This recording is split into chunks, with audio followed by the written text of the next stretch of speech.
لاکھوں لوگ اس طرف پڑھ رہے ہیں، لاکھوں لوگ یہ کر رہے ہیں، لاکھوں لوگ وہ کر رہے ہیں. ایک بات یاد رکھیں، اسلام بھیڑ سے نہیں چلتا.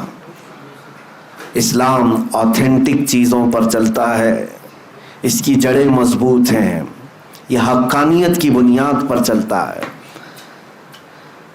میں جو بات عرض کر رہا ہوں وہ یہ ہے کہ صفا اور مروہ دو چھوٹی پہاڑیاں ہیں. اب تو ان کی اونچائیاں سب ختم کر دی گئیں، تھوڑی تھوڑی سی نشانیاں باقی رکھا ہے ایک سعودی گورنمنٹ نے، باقی سب تو مٹا دیا.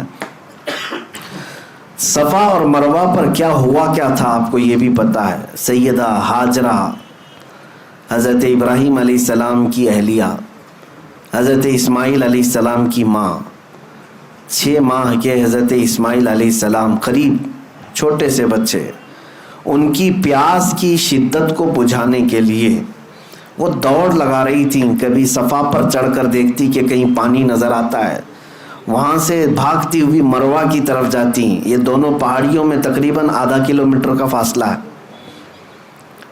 یا ہو سکتا ہے اس سے تھوڑا آس پاس ہوگا. 500 سے 700 میٹر کے درمیان ایک پہاڑی سے دوسری پہاڑی. صفا پر چڑھتی، پھر مروہ پر جاتی، پھر مروہ سے صفا کی طرف. لیکن اسماعیل علیہ السلام کو خانہ کعبہ کے قریب وہ سلا کر رکھی ہوئی تھیں زمین پر. روایات میں ہے کہ انہوں نے 7 چکر لگائے.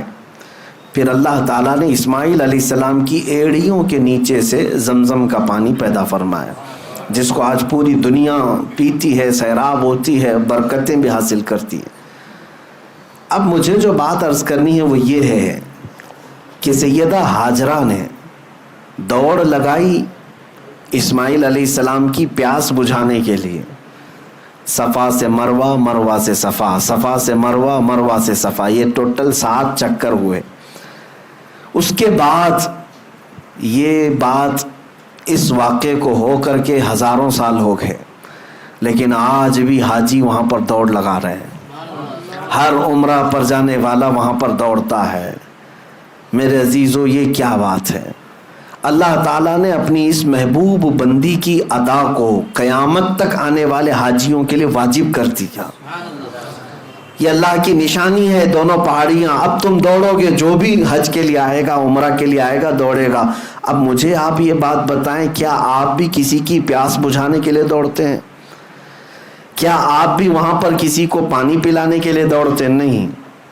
آپ سب کو پتا ہے ہم آج وہاں پر دوڑ کسی کی پیاس بجھانے کے لیے نہیں، بلکہ اللہ کی ایک محبوب بندی کی ادا پر عمل کرنے کے لیے دوڑتے ہیں. اب بات ایک نکتے کی میں عرض کرتا ہوں. اللہ کی نشانیوں میں سے ایک نشانی ہے، کیا ہے؟ صفا اور مروہ. توجہ چاہتا ہوں، بہت ہی ایک اہم نکتے کی طرف آپ کی طرف توجہ لے جا رہا ہوں. اسماعیل علیہ السلام کون ہیں؟ اللہ کے نبی ہیں، بلکہ ابھی شیر خوار ہیں، دودھ پیتے ہوئے ہیں. اب یہاں سے مفسرین فرماتے ہیں سیدہ ہاجرہ وہ نبی نہیں ہے، نبی کی بیوی ہیں اور نبی کی ماں ہیں. لیکن جو دوڑ لگا رہی تھی، کس کے لیے دوڑ لگا رہی تھی؟ اسماعیل علیہ السلام کے لیے. مفسرین فرماتے ہیں ایک نبی کی پیاس کے لیے اگر کوئی دوڑے تو اللہ اس کو نشانی بنا دیتا ہے.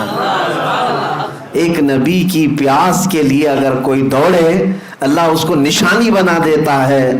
اے میرے عزیزو، اگر میرے مصطفیٰ کی عزت کے لیے کوئی دوڑے تو یاد رکھنا قیامت تک اس بندے کو بھی اللہ نشانی بنا دیتا ہے.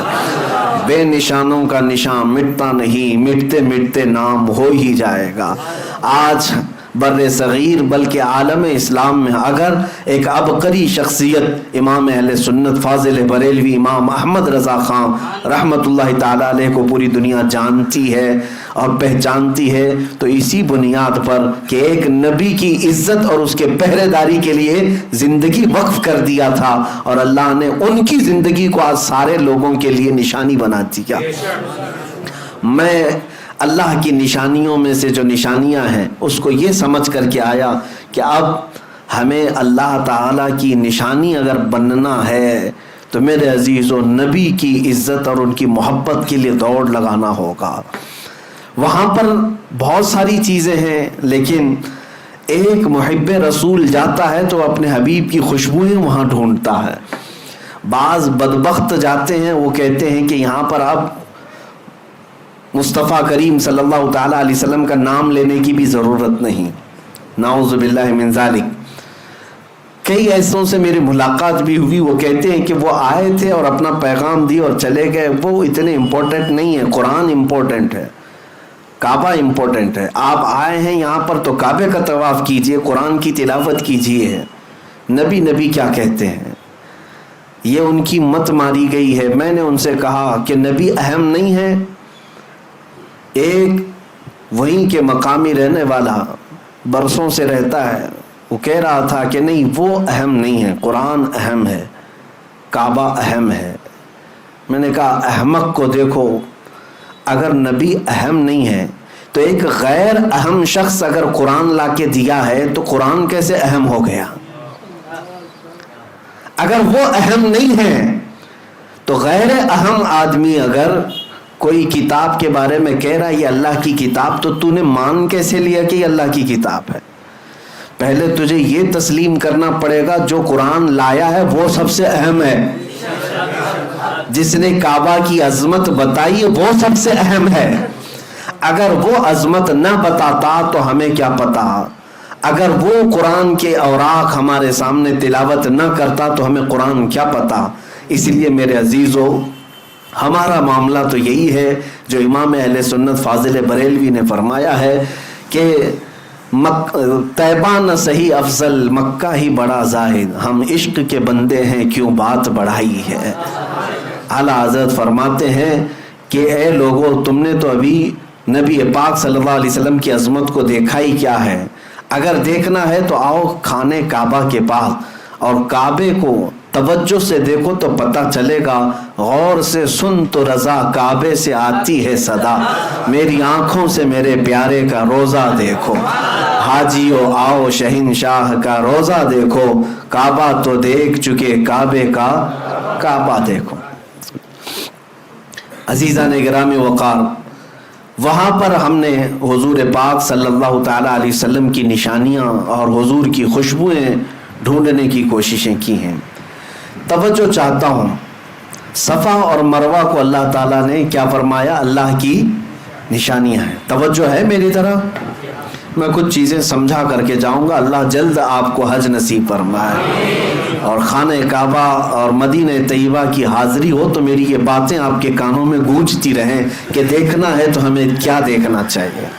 صفا مروہ ضرور دیکھیں، لیکن یاد ضرور کریں کہ نبی کے لیے دوڑ لگانے کی وجہ سے 3000 سال بھی گزر جائیں تو وہ پرانا نہیں ہوتا.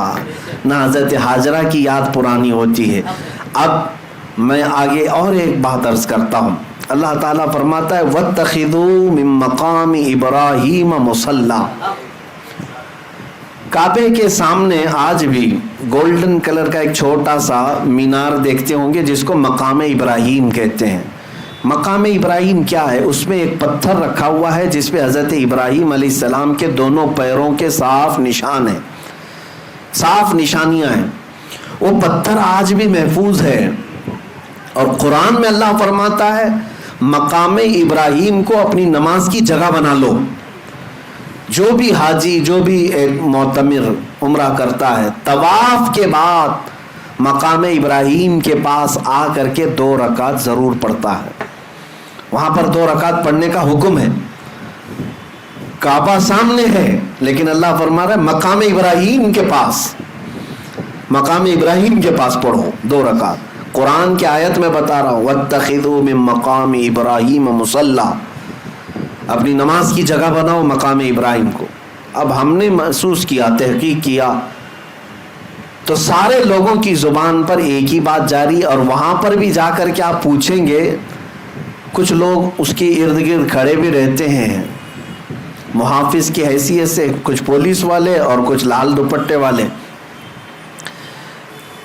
وہ لوگ جب بھی آپ سوال کریں گے تو یہی کہیں گے کہ یہ پتھر ہے جس پر کھڑے ہو کر کے ابراہیم علیہ السلام نے کعبے کی تعمیر کی. اور ظاہر سی بات حقیقت ہے، تاریخ بھی ہے.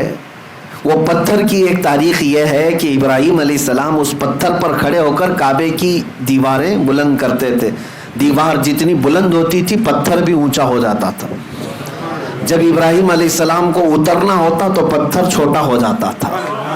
وہ فلیکسیبل سیڑھی کی طرح تھا, خود اونچا ہوتا تھا اور خود نیچے ہو جاتا تھا.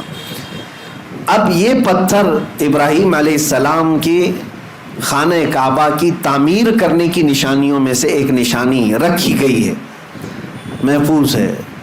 تو میں آپ سے پوچھتا ہوں, کیا وہ پتھر اتنا افضل اسی لیے ہے کہ اس پر کھڑے ہو کر ابراہیم علیہ السلام نے کعبے کی تعمیر کی؟ میرے عزیزوں, مشہور تو یہی ہے, لیکن عشق والوں کی زبان سے پوچھیں تو ان کی تحقیق میں ایک اور باب کا اضافہ بھی ہوتا ہے. فرماتے ہیں مفسرین کہ اس پتھر کی ایک یادگار اور بھی ہے. صرف کعبے کی تعمیر نہیں ہوئی اس پتھر پر کھڑے ہو کر, بلکہ جب خانہ کعبہ کی تعمیر مکمل ہوئی تو اس پتھر پر کھڑے ہو کر ابراہیم علیہ السلام نے ایک دعا کی تھی, ربنا وبعث فیہم رسولا من انفسہم یتلو علیہم آیاتہ ویزکیہم ویعلمہم الکتاب والحکمہ انک انت العزیز ویعلمہم الکتاب والحکمۃ ویزکیہم انک انت العزیز الحکیم. ابراہیم علیہ السلام نے اس پتھر پر کھڑے ہو کر یہ دعا کی تھی, اے ہمارے رب, یہاں پر بسنے والوں میں سے ایک رسول پیدا فرما, ایک رسول پیدا فرما جو لوگوں کے دلوں کو صاف کرتا ہو اور کتاب و حکمت کی انہیں تعلیم دیتا ہو. مولا بے شک تو حکمت والا اور غالب حکمت والا ہے. ابراہیم علیہ السلام نے اس پتھر پر کھڑے ہو کر کے دعا کیا کی تھی, اے اللہ ایک رسول پیدا فرما. اب میں آپ کو بتاتا ہوں, پوری تاریخ میں ابراہیم علیہ السلام سے لے کر آج تک تقریباً 4000 سال کے عرصے میں مکہ میں سوائے میرے مصطفیٰ کے کوئی اور رسول نہیں پیدا ہوا, کوئی اور رسول نہیں آئے. ابراہیم علیہ السلام نے دعا کی تھی, ابراہیم علیہ السلام اس پتھر پر کھڑے ہو کر دعا کیے تھے.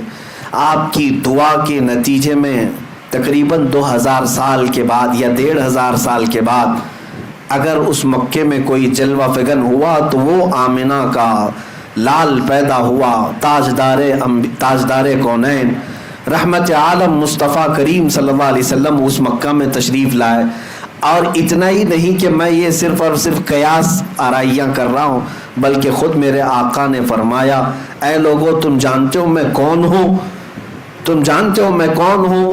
اور لوگوں سے کہا, سنو, عیسیٰ علیہ السلام جس کی بشارت دیتے تھے اور ابراہیم علیہ السلام جس کے لیے دعا کرتے تھے, میں وہی رسول ہوں.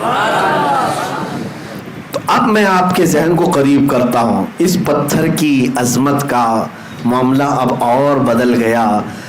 کہا گیا, مفسرین فرماتے یہ پتھر اس لیے بھی افضل ہو گیا کہ اس پتھر پر کھڑے ہو کر ابراہیم علیہ السلام نے ہمارے رسول کو مانگا تھا, ہمارے رسول کے پیدا ہونے کی دعا کی تھی, اور اللہ تعالیٰ نے ابراہیم علیہ السلام کی دعا قبول بھی کی, اور اللہ کریم نے ابراہیم علیہ السلام کی اولاد میں ہی میرے نبی کو پیدا فرمایا.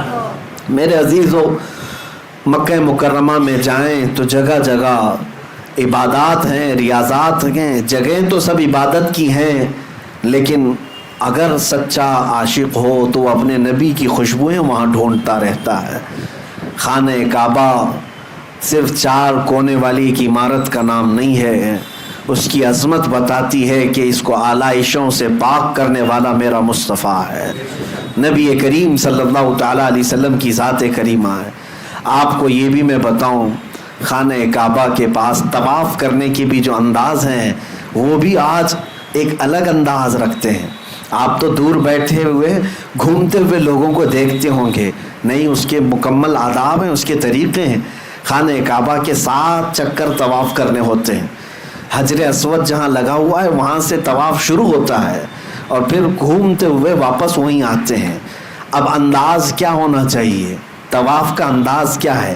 میرے عزیزو, ہے تو اللہ کی عبادت, لیکن وہاں طریقے میرے مصطفیٰ کے نظر آتے ہیں. فرمایا گیا حاجی کو احرام پہننے, احرام پہننے کے بعد جب طواف شروع کرے گا 7 چکر میں سے پہلے 3 چکر وہ رمل کرے گا. رمل کا مطلب کیا ہے؟ سینہ تان کر اکڑ کر چلے گا. پوری زندگی بھر اکڑ کر کے چلنا حرام ہے.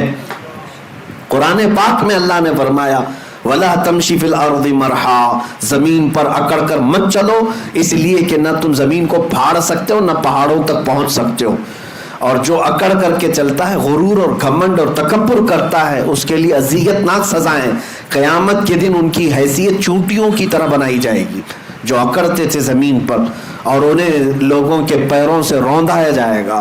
لیکن ایک مقام ایسا ہے جہاں حکم دیا جا رہا ہے اکڑ کے چلو، سینہ تان کر کے چلو۔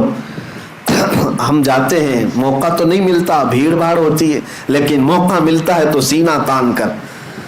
اور وہ انداز کیسا ہے؟ وہ انداز پہلوانوں کا انداز ہوتا ہے، پہلوانوں کا انداز۔ باقی دوسری جگہوں پر پہلوانی دکھانے کے لیے بھی تمہیں اکڑنے کی اجازت نہیں، لیکن وہاں پر حکم ہے کہ سینہ تان کر کے چلو، رمل کرو۔ یہ اس کا پس منظر کیا ہے، اس کا بیک گراؤنڈ کیا ہے؟ میرے عزیزو، خانہ کعبہ کے پاس طواف تو پہلے نارمل ہی ہوتا تھا، لیکن آپ کو میں بتاؤں رسول پاک صلی اللہ تعالیٰ علیہ وسلم کے ساتھ جو اذیتیں مکہ والوں نے کی ہیں، جو تکلیفیں مشقتیں مکہ والوں نے حضور کی ذات پر ڈالی ہیں، شاید ہی تاریخ میں آپ کو ایسا نہ ملے۔ حضور جس وطن میں پیدا ہوئے اس وطن کی زمین حضور کے لیے تنگ کر دی گئی تھی۔ حرم کعبہ میں حضور عبادت کرنے کے لیے آتے تو ان کے ساتھ بہت زیادتیاں کی جاتی، کئی مرتبہ ہاتھ اٹھائے گئے، حضور اکرم صلی اللہ علیہ وسلم کے صحابہ کو مارا گیا، حضرت ابوبکر صدیق رضی اللہ تعالیٰ عنہ کو وہاں بہت مارا گیا۔ کیا کیا تکلیفیں اٹھائی۔ 3 سال مکہ میں حضور نے ایسے گزارے جس میں پورے مکہ والوں نے سوشل بائیکاٹ کیا تھا۔ کیسا سوشل بائیکاٹ کہ حضور اکرم صلی اللہ علیہ وسلم کے اور ان کے خاندان کے ساتھ نہ کوئی کلام کرتا، نہ کوئی خرید و فروخت، نہ کوئی دعوت، کچھ نہیں۔ کھانے کی ایک چیز بھی حضور کے گھر تک آنے نہیں دیا جاتا تھا۔ ان 3 سالوں میں رسول پاک صلی اللہ علیہ وسلم نے درختوں کے پتے کھائے اور چمڑے ابال کر کے کھائے۔ شعب ابی طالب، یہ مشہور ہے سیرت میں، نبی پاک صلی اللہ علیہ وسلم کے ساتھ ایسی ایسی ظلم و ستم کی کہانیاں ان مکہ والوں نے لکھی۔ لیکن ایک وقت وہ بھی آیا جب اللہ کا حکم ہوا کہ میرے محبوب آپ ہجرت کر کے مدینے چلے جائیں۔ مدینے گئے، میرے آقا صلی اللہ علیہ وسلم جب مدینے گئے تو ان ظالموں اور کافروں نے کیا حضور کو وہاں بھی چھوڑ دیا تھا؟ نہیں، بلکہ یہاں سے جتھے لے کر کے جاتے، صحابہ کے باغیچوں پر حملے کرتے، مدینے میں اگر کوئی تنہا ملتا باہر مدینے والا اس کو مار پیٹ کرتے۔ انہی تکلیفوں کی وجہ سے جنگ بدر بھی ہوئی، جنگ احد بھی ہوئی، جنگ خندق بھی ہوئی، مکہ اور مدینے والوں کے بیچ میں یہ سب جنگیں ہوئی ہیں۔ حضور 450 کلومیٹر دور جا چکے تھے مکہ سے، لیکن پھر بھی مکہ والے سکون سے نہیں بیٹھ رہے تھے کہ ہم لڑیں گے ان سے۔ لیکن ایک بات یاد رکھنا، ظلم کی ڈور لمبی نہیں ہوتی، ظلم کی ڈور لمبی نہیں ہوتی، بہت جلدی اسے کھینچ لیا جاتا ہے۔ ظالموں کی تاریخ آپ اٹھا کر کے دیکھ لیں، ایک وقت آتا ہے جب وہ اپنے ہی گھر میں ایسے قید ہو جاتے ہیں کہ ان کا کوئی پرسان حال نہیں ہوتا۔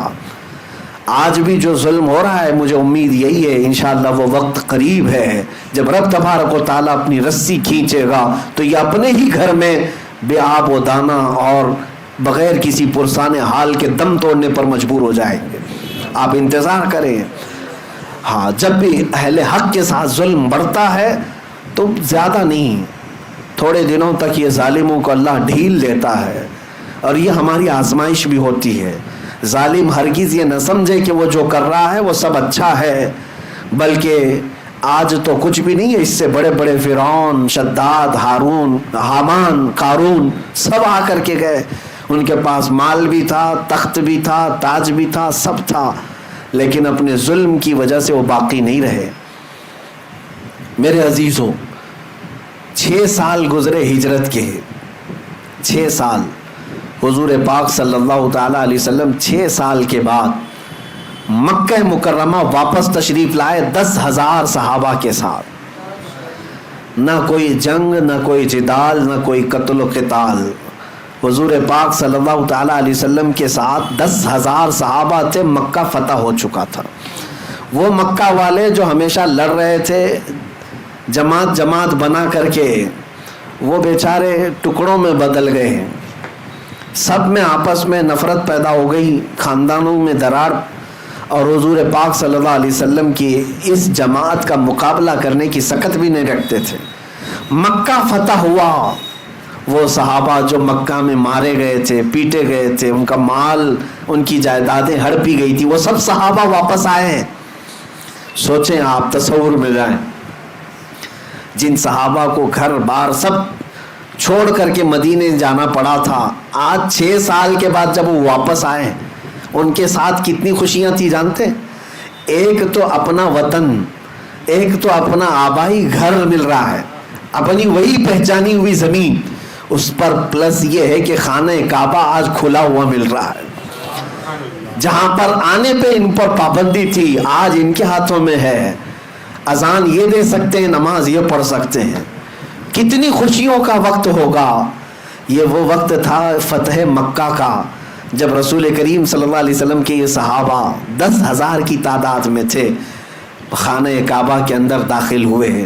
صحابہ کی کیفیت ہی الگ تھی، وہ وجد میں تھے، کوئی دیواریں چومتا، کوئی مٹی اٹھا کر چومتا تھا کہ مجھے اللہ تعالیٰ نے میری نعمت واپس عطا کی۔ انہی میں سے کچھ صحابہ ایسے تھے جب ان کافروں اور مشرکوں کو دیکھ رہے تھے جو ہتھکڑیوں میں تھے، آج مجبور تھے، تو ان کے سامنے سینہ تان کر کے طواف کرنے لگ گئے، اکڑ کر کے طواف کرنے لگے۔ طواف تو ہو ہی رہا تھا، حضرت عمر فاروق رضی اللہ تعالیٰ عنہ بیچ میں آ گئے، اس صحابی کے حضرت سعد اور ایک صحابی تھے، کہا کہ یہ کس انداز سے چل رہے ہو تم؟ حضرت عمر آ کر روکنے لگے، یہ کس انداز سے آج تم چل رہے ہو؟ یہ طواف کا طریقہ ہے۔ تو حضرت عمر جب روکنے لگے، میرے مصطفیٰ کریم صلی اللہ علیہ وسلم نے پیچھے سے پکارا اور کہا، عمر چھوڑ دو، اس کی ادا کو اللہ بھی پسند کر رہا ہے۔ اللہ کو یہ پسند ہے کہ اس کے دشمنوں کے سامنے سینہ تان کر کھڑے رہیں، اللہ کو یہ پسند ہے۔ اللہ تعالی ہمیں ہمیشہ دشمنوں کے سامنے اسی طرح سے زندہ رکھے۔ میرے عزیزو، اپنوں کے لیے ہم سینہ تان کر نہیں کھڑے ہوں گے، اپنوں کے لیے کبھی اکڑ و غرور نہ ہو، لیکن اللہ سے دعا یہی کریں کہ اس کے دشمنوں اور اس کے حبیب کے دشمنوں کے سامنے ہمیشہ ہمارا سینہ چوڑا رہے، ہمیشہ ہم سینہ تان کر کے کھڑے رہیں۔ میرے عزیزو، طواف میں جب رمل کرتے ہیں 3 چکر، تب ہمیں یہ بات یاد آتی ہے کہ سب کچھ ختم نہیں ہوا۔ طواف کرنے والے حاجی کو بھی ہر بار طواف کرنے کے بعد اللہ تعالیٰ یہ درس دینا چاہتا ہے، یا اللہ تعالیٰ یہ درس دے رہا ہے کہ اے حاجی دیکھ، آج یہاں تیرے کوئی دشمن نہیں ہے جو تو سینہ تان کر چل رہا ہے۔ مکہ میں کون دشمن ہے تمہارے؟ وہاں پر طواف کے دوران کون دشمن تمہیں دیکھ رہا ہے؟ کوئی نہیں ہے، لیکن تجھے یہ درس دیا جا رہا ہے، بننا ہے اس طرح چل کر کے تو غلام مصطفیٰ بن، جیسے صحابہ تھے۔ ان کی ادائیں تو دیکھ کہ میرے حبیب کے جو غلام چلتے تھے تو وہ کس کے لیے سینہ تانتے تھے؟ وہ رسول اللہ کے دشمنوں کے لیے اور اللہ کے دشمنوں کے لیے۔ میرے عزیزوں، میں نے سفر میں اس بات کی پوری کوشش کی ہے کہ جو بھی عبادت ہو وہاں میرے مصطفیٰ کی خوشبو تلاش کرو۔ نیت یہی تھی کہ جاؤں حج پر تو اللہ تبارک و تعالی ہر جگہ میرے مصطفیٰ کی یاد ہمارے سینے میں ہمیشہ رکھے، اور اللہ کا فضل اور کرم ایسا ہوا میں جتنا بھی شکر کروں کم ہے۔ میں آپ کو بتاؤں، ہم جو حج کے لیے اس سال گئے تھے، اس سال کی بات کر رہا ہوں، بدھ کے دن مینا جانا ہوتا ہے۔ اس سال ہم جو گئے بدھ کے دن مینا گئے، جمعرات کے دن، بدھ کی رات ختم ہو گئی تھی، جمعرات کو ہم مینا میں قیام کیے، 5 وقت کی نمازیں جمعرات کے دن مینا میں نماز پڑھنی تھی۔ توجہ چاہ رہا ہوں، جمعرات کو ہم کہاں گئے؟ مینا میں 5 وقت کی نمازیں پڑھے، اور جمعہ کو ہم عرفات کے میدان میں تھے۔ عرفات کے میدان میں جمعہ کے دن ظہر اور عصر ملا کر کے پڑھی جاتی ہے، اور پھر سورج غروب ہونے کے بعد جمعہ کی جو رات آتی ہے، یعنی سنیچر کی رات، وہ مزدلفہ میں قیام کیے، اور اس کے بعد سنیچر کی جو صبح تھی اس دن کنکریاں مارنے ہوتا ہے بڑے شیطان کو، ایک ہی شیطان کو 7 کنکریاں سنیچر کے دن مارے، اور اس کے بعد سنیچر کے دن ہی قربانی کیا، سنیچر کے دن ہی ہم نے اپنے بال منڈائے اور سنیچر کے دن ہی خانہ کعبہ کا طواف کیا. آپ کو میں بتاؤں، جمعرات کے دن مینا میں، جمعہ کے دن عرفات میں، اور سنیچر کے دن یہ سارے ارکان ہوئے. حدیثیں اٹھا کر کے میں پڑھ رہا تھا حضور پاک صلی اللہ علیہ وسلم کا حج کیسا تھا. میرے آقا صلی اللہ تعالیٰ علیہ وسلم نے اپنا جو آخری حج فرمایا، صحابہ روایت کرتے ہیں کہ اللہ کے نبی کا جو آخری حج تھا، حضور پاک جمعرات کے دن مینا میں موجود تھے اور جمعہ کے دن میرے آقا عرفات کے میدان میں تھے. اور وہ آخری خطبہ جو حضور نے عطا فرمایا پوری امت کے لیے، وہ عرفات کے میدان میں جمعہ کے دن تھا. اور جمعہ کے دن سورج غروب ہوتے ہی جو سنیچر کی رات آتی ہے، میرے آقا نے مزدلفہ کی طرف کوچ فرمایا، مزدلفہ میں رات گزاری. اور جب سنیچر کی صبح ہوئی، حضور پاک نے کنکریاں ماری اس شیطان کو، رجیم کو. اور سنیچر کے دن ہی میرے آقا نے قربانی بھی فرمایا، بال بھی حلق فرمائے، اور سنیچر کے دن ہی خانہ کعبہ کا طواف بھی فرمایا. میرے عزیزو، اس حج کو حج اکبری کہتے ہیں، عام زبان میں حج اکبر ہی کہتے ہیں. میں اس بات پر رشک کرتا ہوں کہ مولا کریم ہمیں اس سال تو نے جو حج ادا کیا، وہ میرے مصطفیٰ کی سنت پہ عمل کا بھی موقع عطا فرمایا. حج تو حج ہے، کسی بھی دن کریں، جب بھی وہ حج آئے، حج کا دن جب بھی آئے. لیکن جب یہ میچ ہو جائے تو عاشقوں کی بات ہی کچھ اور ہوتی ہے. وہ دن جب آتے ہیں تو یاد آتی ہے کہ آج بھی جمعہ ہے، آج عرفات کا دن ہے، اور آج ہی کا وہ دن تھا جب میرے مصطفیٰ عرفات کے میدان سے خطبہ دے رہے تھے. میرے عزیزو، حج اللہ کی عبادت ضرور ہے، لیکن میرے مصطفیٰ کی یادوں میں بسی ہوئی ہے، حضور کی یادوں میں اور خوشبوؤں میں بسا ہوا وہاں پر ماحول ہے. بہرحال یہ ارکان ادا کرنے کے بعد یقیناً سعادتیں اگر اور قبولیت کی سندیں اگر کہیں ملتی ہیں تو گنبد خضرا کی چھاؤں میں ملتی ہیں. یقیناً ایک حاجی جب رخت سفر باندھتا ہے طیبہ کی طرف، حرم کعبہ کی زیارتیں مکمل ہونے کے بعد عجیب سی کیفیت ہوتی ہے، عجیب سی کیفیت ہوتی ہے. جب وہ نکلتا ہے تو وجد میں ہوتا ہے، خوشیاں منا رہا ہوتا ہے، اور جس کے دل میں میرے آقا کی بارگاہ میں پہنچنے کی آس لگی رہتی ہے، وہ منٹ منٹ گنتا رہتا ہے، ہر گھنٹے پوچھتا رہتا ہے ابھی مدینہ کتنا باقی ہے، ابھی کتنا باقی ہے. بسوں میں بیٹھے ہوئے حاجی کلومیٹر کے بورڈ کو دیکھتے رہتے ہیں، ابھی مدینہ 200 کلومیٹر باقی رہ گیا، 150 باقی رہ گیا، 100 باقی رہ گیا. کم از کم 6 گھنٹے یا 7 گھنٹے سفر کے بعد بسوں میں حاجی جب مدینے کی سرحدوں میں پہنچتے ہیں، اگر شام کا وقت ہوتا ہے تو بولنے کی ضرورت ہی نہیں ہوتی حاجیوں کو، بلکہ پورے مدینے کی طرف نظر کرتے ہیں تو صرف روشنی ہی روشنی ہوتی ہے، صرف لائٹ ہی لائٹ نظر آتی ہے. لیکن اس میں بھی میں نے محسوس کیا ہے کسی حاجی کو یہ بولنے کی ضرورت نہیں پیش آتی کہ حضور کی مسجد کدھر ہے، بلکہ ان ہزاروں لاکھوں لائٹوں میں بھی حاجی آسانی سے پہچان لیتا ہے میرے مصطفیٰ کی مسجد نبوی نظر آ رہی ہے. تقریباً وہ ابھی 10-12 کلومیٹر دور ہی ہوتا ہے، لیکن اسے مینار نظر آتے ہیں اور وہ پہچان لیتا ہے. میں نے کئی حاجیوں کو محسوس کیا ہے جو زندگی میں پہلی مرتبہ جا رہے ہیں، پہلی مرتبہ جا رہے ہیں، جنہوں نے کبھی مدینے کی وادیوں کو دیکھا نہیں. ان کو بھی آپ کچھ نہ بولیں، بس میں بیٹھے رہیں، تھوڑی دیر کے بعد وہ وجد میں اچھلتا ہوا کہے گا مولانا وہ جو روشنی نظر آ رہی ہے کیا یہی مسجد نبوی نہیں ہے؟ ہم نے محسوس کیا کہ سچی غلامی ہو تو بڑی دور سے بھی نظر آتی ہے. میرے آقا کو پہچاننے کے لیے غلام. میرے عزیزو، آج میں یہ کہہ رہا ہوں کہ مسجد نبوی کی لائٹنگ دیکھ کر کے جب دور سے غلام پہچان لیتا ہے تو میدان محشر میں وہ حقیقی چہرے کو دیکھ رہا ہوگا. اس چاند سے زیادہ چمکنے والے چہرے کو دیکھے گا تو کیا امتی نہیں پہچانے گا؟ عزیزان گرامی وقار، ہم اسی آس میں جیتے ہیں کہ وہ آقا تشریف لائیں گے اور اپنے جلوہ جہاں آرا سے ہم سب کو مشرف کریں گے. مدینہ طیبہ کی حاضری یقیناً یہ ادب کی حاضری ہے. بارگاہ مصطفیٰ میں جب ہم حاضر ہوتے ہیں 2 کیفیتیں ہوتی ہیں، ایک خوشی کی بھی اور ایک رکت کی بھی. خوشی کی کیفیت اس لیے کہ اب جہاں مجھے اپنی زندگی میں سب سے اخیر پہنچنا ہے وہاں میں پہنچ چکا ہوں. اس سے بڑی کوئی اور بارگاہ ہے؟ حضور اکرم صلی اللہ تعالیٰ علیہ وسلم کا مقام و مرتبہ اللہ کے بعد سب سے بڑا ہے، اور دنیا میں ہم اس جگہ پر جب پہنچ گئے ہیں تو خوشیوں کی انتہا نہیں ہوتی، لیکن ساتھ میں ایک رکت بھی طاری ہوتی ہے۔ کبھی ہم اپنی طرف بھی دیکھتے ہیں، کہاں یہ گندے قدم، کہاں یہ مقدس حرم، اور بڑھنے میں کبھی پیر بوجھل ہو جاتے ہیں، آنسو نکل آتے ہیں کہ کہیں میرے آقا صلی اللہ تعالیٰ علیہ وسلم کی نظر پڑے ہم پر تو نہ چہرہ دکھانے کے قابل ہے، نہ جسم اس طرح قابل ہے۔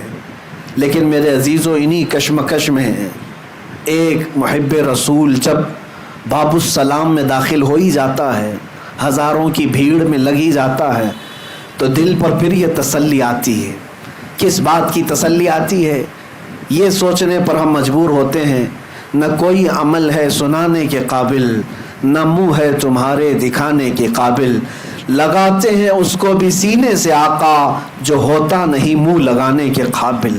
جب یہ بات یاد آتی ہے تو پھر حوصلہ ہو جاتا ہے کہ تجھ سے جو منہ چھپاؤں تو کروں کس کے سامنے یا رسول اللہ، آپ کے پاس نہ آؤں تو پھر کس کے پاس جاؤں؟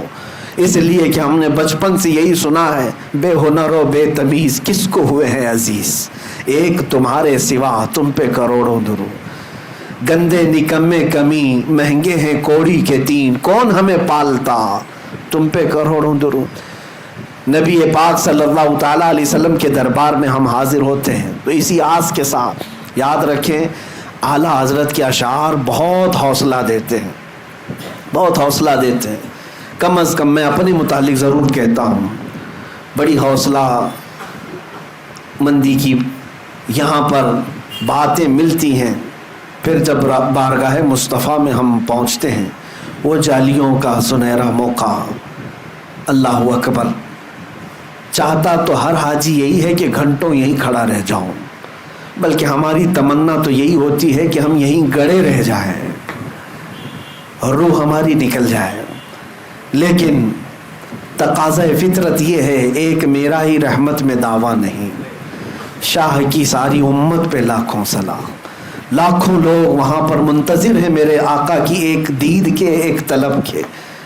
ہم سلام کر کے صرف آگے بڑھ ہی جاتے ہیں اور اس تمنا سے جھالیوں کے سامنے سے گزرتے ہیں کہ ضروری نہیں کہ یہاں کھڑے ہو کر کے ہی سنائیں تو سنیں گے۔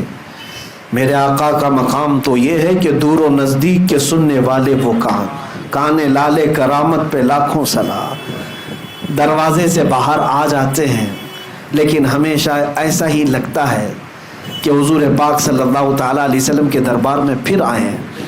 اس بار کے سفر میں میں نے دیکھا عزیزان گرامی وقار، آپ کو میں ایک بات بتاؤں، مسجد نبوی کے باہر جو صحن ہے، جو ماربل لگے ہوئے ہیں، کچھ جگہ تو ایسے ماربل ہیں جو گرمی سے گرم نہیں ہوتے، ٹھنڈے ہی رہتے ہیں۔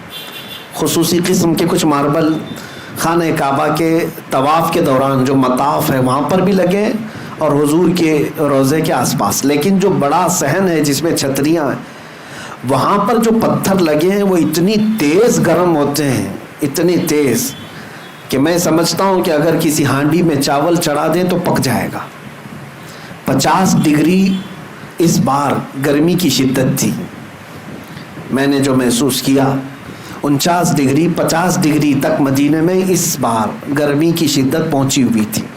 آپ اندازہ کر سکتے ہیں 50 ڈگری کی شدت میں جب ان ماربل پر، پتھروں پر گرمی پڑتی ہوگی تو کیسی چلچلاتی ہوئی گرمی۔ میں عشاء کے وقت کی بات کر رہا ہوں، عشاء کے وقت چپل ہم دور نکال دیا کرتے، پیدل چل کر کے تھوڑی دور ہمیں جانا تھا، اتنی دیر میں ہی ہمارے تلووں کے اندر پورے عجیب سی گرمی ایسی لگی کہ بعد میں دیکھا، محسوس کیا۔ میرے عزیزوں، میں یہ شکایت کے طور پر نہیں کہہ رہا ہوں، صرف یہ بتا رہا ہوں کہ پتھر کتنے گرم ہوتے ہیں رات کے وقت جب اتنے گرم تھے۔ اب میں حقیقی بات بتانا چاہتا ہوں، ظہر کے وقت میں نے دیکھا، جانے کی ہمت نہیں تھی، دور کھڑے تھے جنت البقیع کے پاس، ایک بندے کو ہم دیکھ رہے تھے ننگے پیر پیدل انہی پتھروں پر چلتا ہوا باب السلام کی طرف گیا۔ کسی اور کے چلنے کی ہمت بھی نہیں ہے بغیر چپل کے. گیا باب السلام میں اندر داخل ہوا, سلامی پیش کیا, وہاں سے جلدی نکال دیتے ہیں پولیس والے, سلام کرو نکل جاؤ. نکل آیا. باہر آنا ایسا ہے کہ پیر رکھو تو چیخ نکل جائے گی تمہاری, لیکن انہی میں وہ آرام سے چلتا ہوا یہاں تک آیا. دوبارہ پھر باب السلام گیا, چلتے ہوئے واپس گیا, پھر داخل ہوا, سلام کیا, تھوڑی دیر کے بعد دیکھے پھر باہر نکل آیا, پھر اسی گرم گرم پتھروں پر پھر چلتے ہوئے باب السلام کی طرف گیا. کافی دیر تک دیکھتا رہا, نہ جانے وہ کب تک اس طرح ادھر سے جاتا تھا, سلام کر کے پھر آتا تھا, پھر انہی پتھروں پر. میں نے محسوس کیا کہ اگر 2 منٹ کوئی اس پتھر پر چلے تو اس کے نیچے, پیروں کے نیچے جل جائے گا, آبلے پڑ جائیں گے. لیکن گھنٹوں وہ بندہ چلتا رہا صرف حضور کو سلام پیش کرنے کے لیے. سچ مانو میرے عزیزوں, آنکھیں بھیگ گئیں, جسم پہ کپ کپی طاری ہو گئی. میں نے یاد کیا, یا رسول اللہ, یہ صرف اور صرف تمہاری محبت کی تاثیر ہے. آج ہمیں احساس ہو گیا کہ بلال حبشی گرم سل کو کیسے برداشت کرتے تھے. اگر میرے مصطفیٰ سامنے ہو تو پھر آگ بھی ٹھنڈی نظر آنے لگتی ہے, پتھروں کی گرمی بھی نرم اور ٹھنڈی محسوس ہونے لگتی ہے. ان عاشقوں کو ہم نے دیکھا, ان گرم پتھروں پر وہ چل کر بار بار سلام کے لیے جا رہے ہیں. یقیناً تلووں میں آبلے پڑے ہوں گے, زخم آئے ہوں گے, لیکن اگر اس سے پکڑ کر پوچھتے تو شاید وہ یہی بتاتا کہ میرے تلووں کی کیا حیثیت اس حسین گنبد کے سامنے, میرے پیروں کی کیا حیثیت اس عظیم بارگاہ کے سامنے. عزیزان گرامی وقار, نبی اکرم صلی اللہ تعالی علیہ وسلم کے دربار میں حاضری دیتے ہوئے آج بھی ہزاروں عاشقوں کو دیکھا جن کی کیفیت عجیب ہوتی ہے. ہم یہ نہیں جانتے کہ وہاں کون کس حالت میں آتا ہے. ایک بڑے بزرگ لاہور کے رہنے والے, ان کے مرید حج پہ جا رہے تھے, تو انہوں نے اپنے پیر و مرشد سے اجازت لی. مرشد گرامی نے کہا کہ بیٹا حج پر جانا, پھر مدینے جب جانا تو خیال رکھنا کہ ہر چیز کا ادب کرنا, چاہے وہاں کے جانور بھی کیوں نہ ہو, جانوروں کا بھی ادب ملحوظ رکھنا. وہ مرید, سچا مرید, حج سے فراغت کے بعد مدینے حاضری کے لیے گیا. مدینہ طیبہ, یہ اس زمانے کی بات, آج سے 700-800 سال پہلے. مدینہ طیبہ کی حاضری کے بعد چھوٹی چھوٹی گلیاں تھی, رات کا وقت تھا, نکل رہا تھا, ایک کتا سویا ہوا تھا, اس کتے پر پیر پڑ گیا اس مرید کا. اچانک پیر پڑا, جان بوجھ کر کے نہیں, کتا چیختا چلاتا ہوا, اپنا بچاتا ہوا نکل گیا. لیکن اس مرید کو اندازہ ہوا کہ کتا زخمی ہوا, مجھ سے غلطی ہو گئی, میرے مرشد نے کہا تھا لیکن انجانے میں ہوا. خیر, حج سے فراغت کے بعد, بارگاہ مصطفیٰ کی حاضری کے بعد جب وطن لوٹا, کئی تحفے تحائف لے کر اپنے مرشد کی بارگاہ میں جب آیا تو لوگوں نے کہا کہ حضرت ملنا نہیں چاہتے. تو اس نے اصرار کیا کہ حضرت سے مجھے ملنا ہی ہے. لوگوں نے کہا بیمار ہیں. پھر اس نے اصرار کیا, کہو حضرت سے کہ مدینے سے آ رہا ہوں. لوگوں نے جب اطلاع دی تو مرشد گرامی نے اجازت دی. جب وہ حاضری کے لیے اپنے مرشد کے پاس آیا تو زخمی حالت میں دیکھا, ہاتھ پر پٹی بندھی ہوئی. پوچھا حضور کیا ہوا آپ کو؟ مرشد گرامی کی آنکھوں میں آنسو آئے. کہا مدینے میں تو نے جس کتے پر پیر رکھا تھا میں ہی تو تھا. تجھے یہ اندازہ نہیں کہ وقت کے بڑے بڑے لوگ وہاں پر اپنے آپ کو ان حیثیتوں میں پیش کرتے ہیں. اسی لیے ہم تمنا یہی کرتے ہیں کہ یار اب ہم کو اتنا مقام دے دے کہ لوگ ہمیں مصطفیٰ کے دربار کا کتا کہیں, سگانے کوئے مصطفیٰ ہمیں کہیں. اعلیٰ حضرت فاضل بریلوی رضی اللہ تعالیٰ عنہ یہ دعا بھی کیا کرتے تھے اور فخر سے بھی کہتے تھے, میں رسول پاک صلی اللہ علیہ وسلم کے دروازے کے باہر بیٹھنے والے دربانوں کا کتا ہوں. عزیزان گرامی, اس مقام بلند و بالا کی جتنی بھی میں تعریف کروں یا جتنا بیان کروں وہ بیان سے باہر ہے. اور آپ کو اندازہ ہے ہماری زندگی کا اب ایک ہی مقصد آپ سب کا بھی یہی مقصد ہے کہ جئیں گے تو میرے مصطفیٰ کی عزت کے لیے جئیں گے. اگر ان کی عزت سلامت ہے تو سب کچھ سلامت ہے، اگر ان کی محبت ہمارے ساتھ باقی ہے تو سب کچھ باقی ہے، اور اگر یہ نکل گئی تو ہمارے پاس کچھ بھی نہیں ہے. اسی لیے بلے شاہ میاں رحمۃ اللہ علیہ فرمایا کرتے تھے، جس دل میں حضور کی محبت نہیں ہوتی اس دل میں کتے رہتے ہیں، دنیا کے کتے ہیں، خنزیر ہوا کرتے ہیں. اس دل کو کبھی بھی اس محبت سے خالی مت کرنا. آج کے بعد تمنا یہی رکھو، حاجی جائے یا حاجی آئے تمہاری آنکھیں بھیگ جانا چاہیے. اس لیے میں نہیں کہہ رہا کہ میری عزت کریں، اس لیے کہ اس عظیم مقام کو دیکھ کر کے آ رہا ہے جس پر جبرائیل امین کی پہرہ داری ہوا کرتی ہے. اس عظیم دربار سے یہ لوٹ کر کے آ رہا ہے جہاں پر صبح 70,000 فرشتے سلامی کے لیے آتے ہیں تو شام کو 70,000 فرشتے سلامی کے لیے آتے ہیں. وہ مقام جس کے متعلق فرمایا گیا ہے کہ وہ لحد جو مصطفیٰ کریم کے جسم سے لگی ہوئی مٹی ہے وہ عرش اعظم سے بھی افضل ہے، عرش اعظم سے بھی افضل ہے. نبی پاک صلی اللہ تعالیٰ علیہ وسلم کے دربار میں جینا میرے عزیزو یہ حقیقت میں جینا ہے. میں نے مرشد گرامی حضور تاج الشریعہ رحمۃ اللہ تعالیٰ علیہ کو یہ کہتے ہوئے بھی سنا ہے کہ وہ اپنے اشعار میں بھی یہ کہتے تھے، داغ فرقت طیبہ قلب مزمحل جاتا، کاش گنبد خضرا دیکھنے کو مل جاتا. انہی میں انہوں نے تمنا یہ کی ہے کہ اگر حضور کے دربار میں موت آ جائے تو اے لوگوں سمجھ لو حقیقت میں وہ زندگی مل گئی، زندگی مل گئی. یہاں کا جینا تو ہم دیکھ رہے ہیں، یہاں جی کر کے بھی موت کی طرح ہے، مردار کی طرح لوگ جیتے ہیں. لیکن جنت البقیع کو کئی مرتبہ دیکھو تمہاری پیاس نہیں بجھتی. وہ قبرستان ہے اور اس قبرستان کو کچھ بھی سجایا نہیں گیا، صرف اور صرف ریتیلی مٹی کا قبرستان ہے، قبروں کے صحیح نشان بھی نہیں ہے. لیکن میں گھنٹوں کھڑا رہا ہوں قبرستان میں. جنت البقیع سچ کہوں اللہ کی قسم میں کہتا ہوں بڑے بڑے محلات سے زیادہ مجھے وہ خوبصورت نظر آتا ہے. کیوں؟ اس لیے کہ وہاں لیٹا ہوا ہر کوئی قبر میں اگر کچھ دیکھ رہا ہوگا تو اس ہرے گنبد کو دیکھ رہا ہوگا. سامنے ہی گنبد خضرا ہے. جتنوں کو بھی وہاں لٹایا جاتا ہے میرے مصطفیٰ کے پڑوس میں لٹایا جاتا ہے. میرے عزیزوں بزرگوں نے فرمایا، ایک بندے نے سوال کیا تھا اپنے پیر و مرشد سے، حضور یہ تمنا کیوں کرتے ہیں کہ بزرگوں کے دیار میں ہمیں موت آ جائے، وہاں پر ہمارا دفن ہو جائے.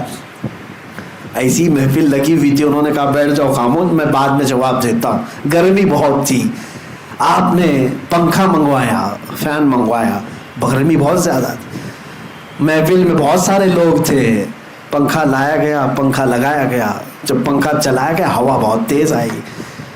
ظاہر سی بات ہے حضرت کے لیے لایا گیا تھا پنکھا، لیکن سامنے جتنے تھے ان کو بھی ہوا لگ رہی تھی. اس مرید سے حضرت نے کہا یہ پنکھا کس کے لیے ہے؟ کہا یہ آپ کے لیے. کہا ہوا تو تجھے بھی لگ رہی ہے.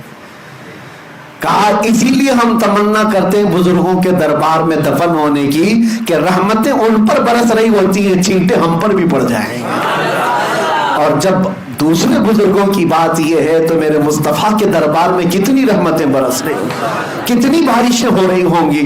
حضور کا دربار بھی ہے، صدیق اکبر بھی وہی ہیں، فاروق اعظم بھی وہی ہیں، عثمان غنی بھی اسی جنت البقیع میں ہیں، سیدہ کائنات فاطمہ الزہرا بھی اسی قبرستان میں ہیں، ماں عائشہ صدیقہ وہاں ہیں، حضور کی ساری ازواج مطہرات ہم سب کی مائیں وہاں پر ہیں، حضور کی پھوپھیاں وہاں پر ہیں، 10,000 کے قریب صحابہ وہاں پر موجود ہیں، 1,00,000 سے زیادہ تابعین اور اولیاء وہاں پر ہیں.